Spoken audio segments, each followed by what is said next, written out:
آج کل قربانی پہ جو لوگ کھالیں اکٹھی کرتے ہیں ان کے بارے میں کیا ہوگا؟ بسم اللہ الرحمن الرحیم. اللہ پاک ہمیں ہدایت عطا فرمائے. آپ نے یہ بڑا اچھا سوال کیا ہے کہ قربانی کی کھالیں اکٹھی کرنے کا کیا حکم ہے. یہ اچھا عمل ہے. مدارس کے لیے قربانی اکٹھی کی جاتی ہیں جہاں دین کے طلباء پڑھتی ہیں اور دین کے محافظ پیدا ہوتی ہیں. اس کے بڑے فائدے ہیں. دیگر فلاحی کاموں کے لیے بھی لوگ اکٹھی کرتے ہیں.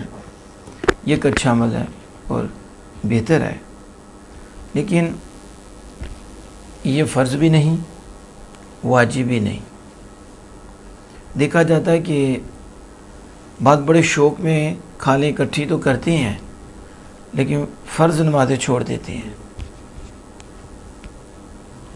جیسے کہ بعض لوگ بڑے ذوق و شوق کے ساتھ لاکھوں روپے لگا کے قربانی کرتے ہیں لیکن فرض نماز ادا نہیں کرتے.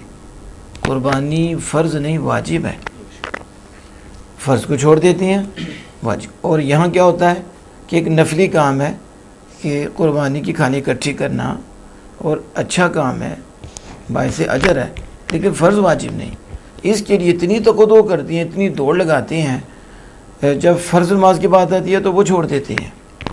حضور غوث پاک رضی اللہ تعالیٰ عنہ فرماتے ہیں کہ فرائض اور واجبات میں مشغول ہو جائے، اس سنن پھر نوافل.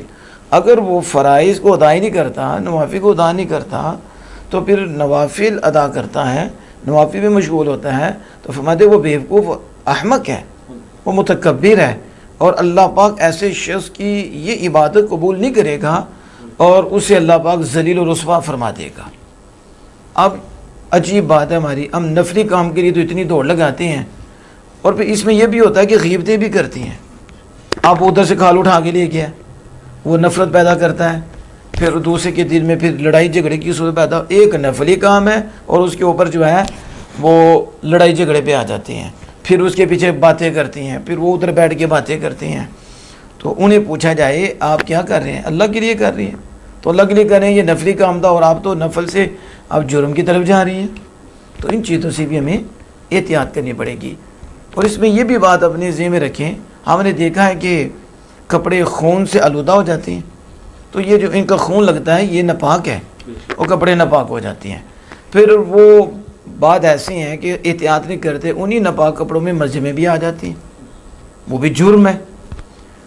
لاپرواہی، احتیاط ہی نہیں کرتے. ویسے بھی کپڑے گندے ہو تو مسجد میں نہیں آ سکتے، لیکن وہ تو ہے ہی ناپاک، وہ تو پلید ہے، اس کی طرف بھی توجہ کرنی چاہیے. پھر یہ بھی دیکھا ہے کہ وہ کپڑے اپنے خون سے بات لیتے ہیں. احتیاط کریں. اگر آپ کھال اس طرح اٹھا سکتی ہیں، ریڈی میں ڈال کے لے کے آ سکتی ہیں آسانی سے، تو آپ کپڑے کیوں خون آلودہ کرتے ہیں؟ حتی الوسع کوشش کریں کہ آپ کے کپڑے پلید نہ ہوں. کیا آپ چاہتے 3-4 گھنٹے آپ ناپاک ہی رہیں؟ تو آپ کے ساتھ فرشتے رہیں گے، اللہ کی آپ کے اوپر رحمتیں برسیں گی. اس حالت میں جب آپ 6 گھنٹے ناپاک رہیں گے اور خون آپ کے ساتھ لگا، بدبو آ رہی ہے اور کپڑے ناپاک ہو چکے ہیں، تو ویسے بھی یہ بہتر نہیں ہے کہ جب بھی آپ سمجھیں کہ تھوڑی خون لگ گیا تو اسے جلدی سے صاف کریں. اسے پکا کیوں نہیں دے رہے ہیں؟ اور یہ شوق سے نہ اٹھائیں کھال اپنے اور سارے کپڑے خراب کرنے کو مجبوری ہوتی ہے، پھر کہیں اٹھانی پڑتی ہے.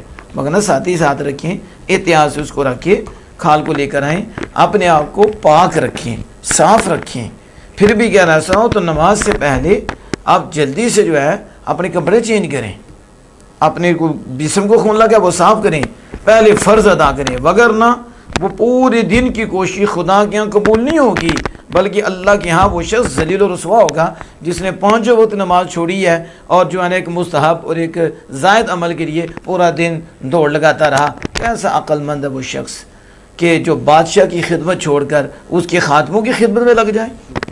اللہ پاک حکم دے رہا نماز پڑھو، اس کے آرڈر کو پیچھے کر دے اور پھر جو ہے نا وہ ایک جائز اور نفلی کام کی طرف لگ جائے. کوئی ایسا عقل مند نہیں ہے. اللہ عز و جل کرے کہ یہ میسج دور تک پہنچے، اور جتنے کھانے اکٹھی کرنے والے فرائض کو چھوڑ رہے ہیں، واجبات کو چھوڑ رہے ہیں، نفرتیں پیدا کر رہی ہیں، لڑائیاں جھگڑے کی صورت پیدا کر رہی ہیں، اللہ پاک ان کو عمل کی توفیق عطا فرمائے. واخر دعوانا ان الحمد للہ رب العالمین.